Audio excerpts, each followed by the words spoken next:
All right, what is going on, everybody? Welcome back to another day of SaberSim's DFS office hours. Today is Friday, July 5th of 2024. Looking ahead, we have a 12-game MLB main slate later this evening, as well as a 3-game WNBA slate. So it should be a fun day of DFS. For those of you who are new here, welcome. My name is Andrew. I'm one of the coaches over here at SaberSim. This is a show where we go over how to use the SaberSim app, answer any and all DFS-related questions. Get your questions in one of three ways here. First off, send us an email, support@sabersim.com. Second, post it live in the YouTube chat. Third way, post it in the office hours channel in our Discord server. If you're not in our Discord and want to get access to that channel, there is a link in the description of this video. You also get access to our similar channels, individual sport channels, and you get access to the rest of the SaberSim teams. Can't say enough good things about the Discord. With that said, we do this show Monday through Friday, 4 p.m. Eastern. We do the show on Saturdays at 11 a.m. Eastern. So tune in and get your questions answered. But with that said, we're going to get the app pulled up here. Quite a few questions to get us started today. Got about 6 questions here in the queue. If you do have questions, feel free to send those on over, and we'll get to all the questions before the end of the show. But it looks like the first question that I see here came in from Chuck. So let's get this one in the chat, and let's get kicked off. All right. Chuck said, if you have the highest live projection on the live leaderboard, is that the contest sim essentially telling you that you are in a position to bink? Yes, I think the easiest way, like if you're actually watching the live leaderboard, is that there is a win rate, like a live sim win rate percentage. I would just look at that. That basically tells you, hey, I'm, X percent likely to win this contest. I think that is like the most clear indicator of you are going to win the contest, but that should coincide with live projection. I just think the difference is that live projection doesn't tell you, it'll say like, okay, hey, I am, currently most likely to win based on projection, but that's kind of like all or nothing. The sim win rate gives you like a percentage, like, hey, when we run the live sim from this point with everything we see, you're winning this contest 12% of the time, 23% of the time, 36% of the time, however likely that ends up being. So sim win rate just ends up being a better indicator. All right, had one here from Sam, and someone, I believe Average Tuesday was kind enough to answer this for me ahead of time. So what's the difference between unique rank and random for the save methods? Having a brain fart and can't remember. So he did link the support document that answers this question. So thank you. I'll drop it here in the chat for anybody that wants to, needs a refresher or as well, or, wants more clarification as to what all of the different fill methods do here. But I'll just cover these two right now. So just drop the link to that support article here in the chat. And then as far as unique rank and unique random. So basically imagine I have 3 single entry contests and I have 3 unique lineups. When I use unique rank, however the contests appear in the contest dropdown, that is the order that the lineups will go. So lineup 1 will go into the top contest. Lineup 2 will go into the middle. Lineup 3 will go into the third. When you use unique random, it is essentially what it's saying. It is randomly assigning a lineup to a contest. So lineup 3 could go in lineup 1. Lineup 1 could go in lineup 2. Lineup 2 could go in number 3. Or, you can mix it around however it ends up working, right? You could sit there and click fill unique random and get a different different lineups assigned to different contests each and every time. So those are what those two options do. The unique part of it, like the word, it says unique rank, unique random. What it's doing is it's making sure that every lineup gets used at least one time before any lineup is used more than once. So what happens is, if you have 2 lineups and you have 3 contests, it will only use one more than once, right? Like one lineup will not end up in both entries and the other 2 lineups get excluded. That will not happen. So those are what those do. All right, next question here from Sick Hemi. question says, two-parter actually. We'll hit this first part first. Use the self-sim twice these past 2 days, non-profitable. What am I doing wrong? And then a second question, a little bit different. So we'll start here. So the answer is you might not be doing anything wrong. And I know that's maybe not what you want to hear, maybe not the most enlightening question, but like the reason I say that is because there is a way to go and check to see if you actually are doing something wrong, right? And the best way to do that is to use the contest flashback feature. So this, slate yesterday that you were not profitable on, maybe you played the 7-game early slate. You should be going back in here and then go and find the contest you played in the contest drop down.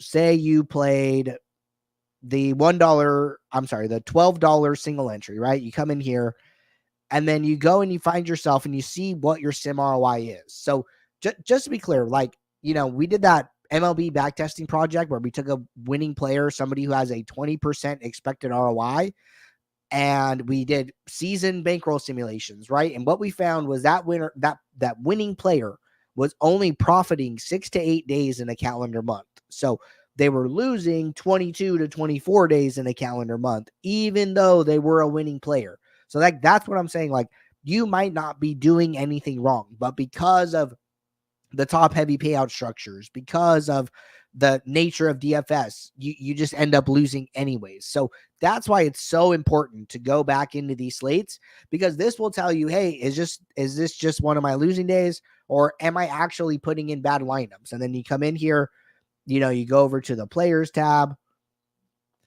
you go to users, you can either right click on username, filter for yourself. If your DK name is linked, you should be the top row. It should be like frozen with your DFS ID. And then, come in here and sort by sim ROI. Say, hey, okay, the top lineup was X sim ROI. Was I at the top? Am I near?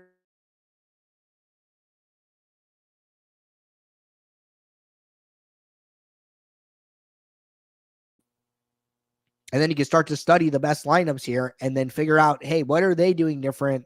And what am I doing different? And why isn't it working out for me, sim ROI wise? This will tell you if you're on the right track or if you need to readjust and, go back to the drawing board. So this is going to tell you more.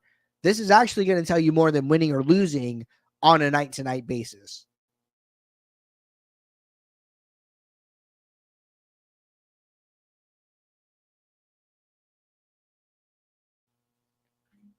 All right. Next question here. The second part of the question. Is it best to run the contest sim right before lock? If so, how close to lock, if that helps? So I'll preface this by saying the worst thing that you can do is mislock, right? So never cut it close. Like if you're like, hey, I need, 5 minutes to get my lineups in, it's usually about how long I take. I'm going to start at 6 minutes. I would not do that. I would start with like 10 minutes, right? If something goes wrong, at least you can start over and you have a couple extra minutes, right? So what I would recommend here is, in a perfect world, if you can wait till all of the lineups on a slate are locked, great, because then nothing's going to change. But if you're in a situation where you're getting closer to lock, you're the time you need personally to get your stuff in is approaching.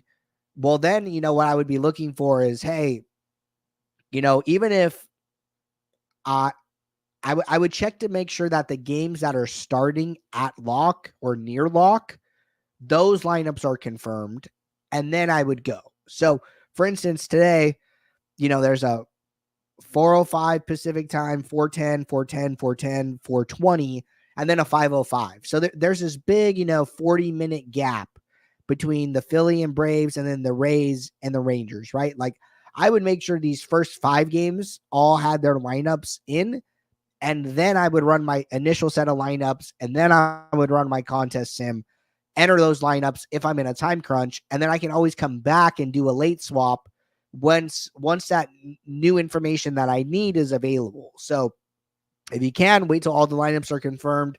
If you can't, if you're in a crunch, at least make sure that you're accounting for the games that are starting. And then when you come back, not only are you going to have that new information that you were waiting on, you're also going to have the actual ownership from the games that have already locked, and then the ownership is going to be even more efficient, even more correct than if you had done it pre-slate. All right.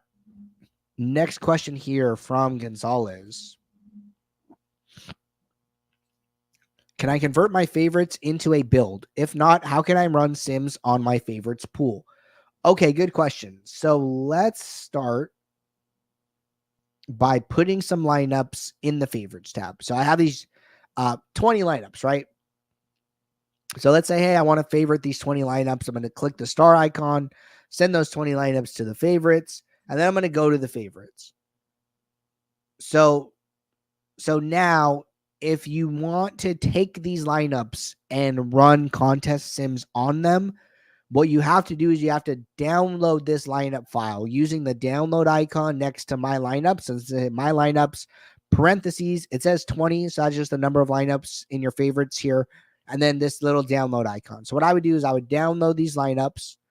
I would go to a new build where there are no lineups. I would right click on the build name. I would go to upload pool.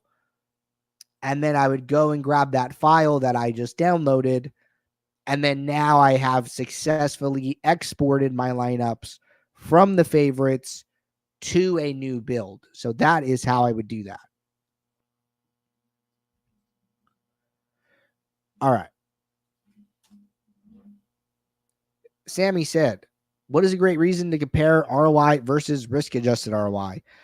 Both are strong metrics, right? But we do recommend using risk-adjusted ROI as opposed to ROI.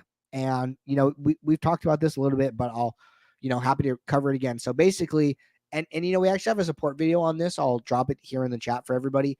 But basically, ROI comes directly from the sim, and all it's doing is it's over the 100,000 contest simulation. It's adding up money won, and then it's taking that against entry fees, right? So if you're playing a $1 single entry and we do 100,000 contest sims and you won $110,000, then you would divide that by the entry fees, which is $100,000, and then you would have a 10% ROI because you made 10% more than you spent. So that's how you get your ROI. Now, what risk-adjusted ROI does is the risk-adjusted part is the part you need to key in on. It's looking at how the lineup won the money, and how often was it cashing, how often was it winning the contest, how often was it placing high, and then it's giving it a risk-adjusted score. So it's saying, hey, it's looking at like basically the lineup the lineup's payout distribution, right? Like over 100,000 contest sim, the lineup is going to have a payout distribution where it's like a graph, and you could graph, all of its different cashes and finishes and non-finishes, and or the times that it won money versus lost money. And then it's looking at that distribution and then saying, hey, based on this distribution, I actually think lineup 2 is better than lineup 1, even though they have the same ROI, because the lineup distribution for lineup 2 is a little bit better, and this makes it a little bit safer of a lineup to play. So that is what is going on with ROI versus risk-adjusted ROI.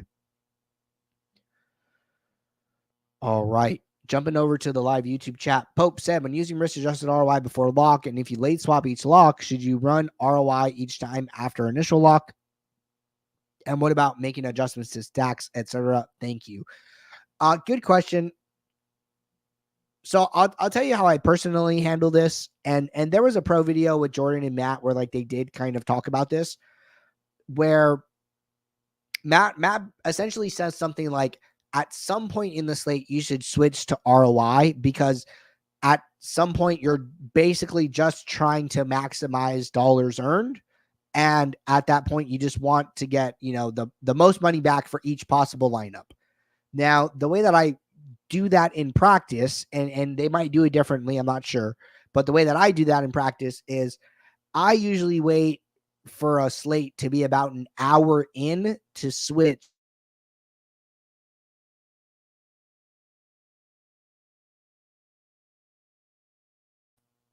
I want the games to play out a little bit. I want to have some what's like live projection. I want, the slates to be going on. A couple guys hit a home run, pitchers do well, pitchers do bad. I want some of that information to be available for the live contest sim before I switch my metric. If I think that, one inning has gone by, 2 innings have gone by, like I will not switch between 405 and 420. There's 15 minutes between the first game, 10 minutes between the next 3. For me, I'm not going to get enough information in this small period of time where I think making the switch from risk adjusted ROI to ROI makes sense. I might start to get that information about an hour into the slate. So then by then I will definitely change. And then by the end of the night, the 640, 710 window, I'm just trying to maximize either cashing rate for lineups that are doing bad or winning rate for lineups that are doing good. I'm trying to get them, the rest of the way home, get them all the way to the top of my contest. So that's my opinion about how I do it as far as switching from risk adjusted ROI to ROI. All right, next question. For risk adjusted ROI, is it possible at some point for the support team to work on showing the graph associated with the outcomes similar to the projection graphs for players? I think that would be really cool. I'm happy to take that back to the team as a feature request here. Sorry guys, I'm a little sick today. Feature request, show lineup payout distribution. Yeah, I think that'd be cool. It'd be like a nice little visual. I think that people underestimate the cashing rates of their lineups in contests. And like, just for example, take like a 20 max contest, right? Say, you're playing the $1 20 max. The cashing rate is 26%. So let's just round to 25.